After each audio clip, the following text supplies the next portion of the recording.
शिल्पा शहर की पढ़ी लिखी और होशियार लड़की है, जिसकी शादी उसके पापा के सालों पुराने वादे की वजह से गांव के विकास से हो जाती है। शिल्पा की सास पुराने ख्यालों की होती है। अरे शहर की हो, इसका मतलब ये नहीं कि जो मन आए करोगी। घर के कुछ नियम है जो तुम्हें भी मानने पड़ेंगे। हाँ। मम्मी, मुझे रीति रिवाज से कोई दिक्कत नहीं है, पर ऐसे नियम जिनका कोई मतलब ना बने, वो तो गलत है। हाय, देखो तो। अरे घर आए एक दिन पूरा नहीं हुआ और सास से जुबान लड़ाना भी शुरू। नहीं हो, बहू हो, अपनी हद में रहना सीख लो। हाँ। इतने में विकास भी वहां आ जाता है। माँ, मुझे लगता है शिल्पा को घर रहने की जगह दुकान चलना चाहिए। इसकी नई चीजों की समझ और सोच हमारे बिजनेस के लिए बहुत अच्छी रहेगी। बेटे की बात सुनकर माँ को बहुत गुस्सा आ जाता है। अच्छा, अरे बीवी के आते ही तेरे तो सुर बदल गए। अगर ये दुकान जाने लगी तो गांव में क्या इज्जत रह जाएगी हमारी है? लोग क्या कहेंगे? ये कहीं नहीं जाएंगी बस। हाँ। माँ के आगे और कुछ बोले बिना विकास वहां से चला जाता है और सास शिल्पा को घर के कामों में लगा देती है। उसी रात विकास और शिल्पा साथ बैठकर बातें कर रहे होते हैं। मम्मी ऐसा क्यों सोचती हैं कि औरतें कुछ नहीं कर सकती, और उन्हें लोगों की इतनी चिंता क्यों है? पापा की डेथ के बाद माँ ने दुकान संभालने की कोशिश की थी, पर लोगों ने उल्टी सीधी बातें सुनाकर उनका आत्मविश्वास इतना गिरा दिया कि वो कुछ कर ही नहीं पाई और सोचने लगी कि शायद औरतें ये सब कर ही नहीं सकती। इसलिए उनसे भी नहीं हुआ। लोगों की यही तो दिक्कत है, उन्हें अपने से ज्यादा दूसरे की जिंदगी में स्वाद आता है। वैसे लोग जिनसे डरते हैं ना, उन्हें ही तोड़ने की कोशिश करते हैं। आप फिक्र मत करो, मम्मी की सोच बदलने का तरीका है मेरे पास। और अगले ही दिन से शिल्पा अपनी सास की सोच बदलने और लोग क्या कहेंगे के डर को खत्म करने की जद्दोजहद में जुट जाती है। मम्मी, आपको पता है, गीता बबीता, अरे जिनके ऊपर दंगल फिल्म भी बनी है, मैं फिल्म बिल में नहीं देखती। हाँ।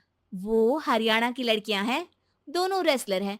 उन्होंने जब ये शुरू किया था ना, तो लोगों ने बहुत बातें बनाई, बुरा भला बोला, मजाक भी बनाया, लेकिन उन्होंने ना किसी की सुनी, ना अपने ऊपर से विश्वास खोया और ना ही हार मानी। और देखो आज किस मुकाम पर है। अरे तो ये सब मुझे क्यों सुना रही है? हाँ। नहीं नहीं, बस ऐसे ही, हमें अपने आसपास की खबरें तो रखनी चाहिए ना। ऐसा कहकर शिल्पा अपनी सास को सोच में डालकर वहां से चली जाती है। अब शिल्पा हर दिन दुनिया के अगेंस्ट अपनी हिम्मत से सक्सेसफुल बनने वाली लड़कियों की कहानी अपनी सास को सुनाने लगती है। इसी तरह कुछ समय बीत जाता है। और माँ, आजकल बहुत चुप चुप रहती हो, सब ठीक तो है ना? बस कुछ सोचती रहती हैं, इसीलिए ज्यादा बोल नहीं पाती। ऐसा क्यों हुआ माँ? कोई दिक्कत है क्या? अरे तेरी पत्नी ही दिक्कत है। है? मैंने क्या किया?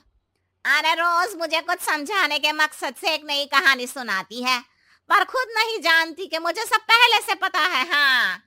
तो फिर दिक्कत क्या है माँ? लोग क्या कहेंगे? अरे उनका तो काम ही है कुछ ना कुछ कहना। आप ये सोचो कि उन्हें नजरअंदाज करके हम साथ मिलकर किस ऊंचाई पर पहुंच सकते हैं। बेटे और बहू की बातों से सोच में पड़ी माँ वहां से चली जाती है। अगली सुबह सबसे पहले तैयार सास आवाज लगाकर बेटे और बहू को बुलाने लगती है। अरे कहाँ सोते पड़े हो दोनों? किसी को घर में कोई काम नहीं है का? हाँ। सास की आवाज सुन शिल्पा भागती हुई कमरे से बाहर निकल आती है, जिसके पीछे विकास भी बाहर आ जाता है। मम्मी, आप इतनी सुबह तैयार होकर कहाँ जा रही हैं? अरे किसी नई शुरुआत से पहले भगवान का आशीर्वाद बनता है या नहीं? मैं सीधा दुकान जाऊंगी, तुम काम निपटा कर आ जाना है। सास की बात सुन शिल्पा और विकास खुशी से फूले नहीं समाते। ये हुई ना मेरी माँ वाली बात। पूरा परिवार मिलकर दुकान पर काम करने लगता है, जिसमें विकास और उसकी माँ दुकान संभालते हैं, तो शिल्पा काम को ऑनलाइन डाल शहर और इंटरनेट का काम संभालने लगती है, जिसे देख गांव में लोगों के बीच गॉसिप शुरू होते देर नहीं लगती।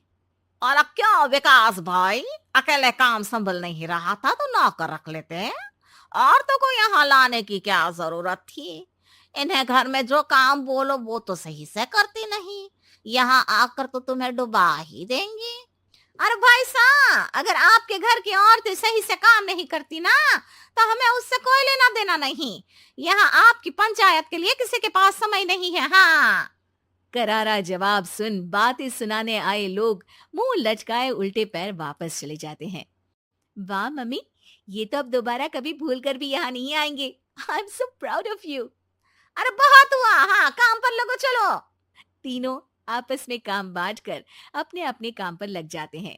इसी तरह दिनों के साथ महीने बीतते हैं, जिसमें शिल्पा की पढ़ाई, विकास की मार्केट स्किल और सास की फाइनेंशियल मैनेजमेंट से उनकी दुकान बहुत अच्छा बड़ा बिजनेस बन जाता है, जो गांव के साथ साथ शहर में भी अच्छा खासा मशहूर हो जाता है। अरे सच ही कहते थे तुम दोनों, लोगों का तो काम ही होता है कहना। अब हमें सुनना है या नजरअंदाज करना है वो तो हमारे ऊपर है। हाँ, आपकी शुरुआत में गालियां और आसमान छूने पर तालियां, ऐसे लोगों का तो काम ही है पलटना। इनकी बातों से हमें कभी अपनी राह बदलनी नहीं चाहिए, बल्कि अगर बातें बन रही है तो समझ जाओ कि रास्ता सही है।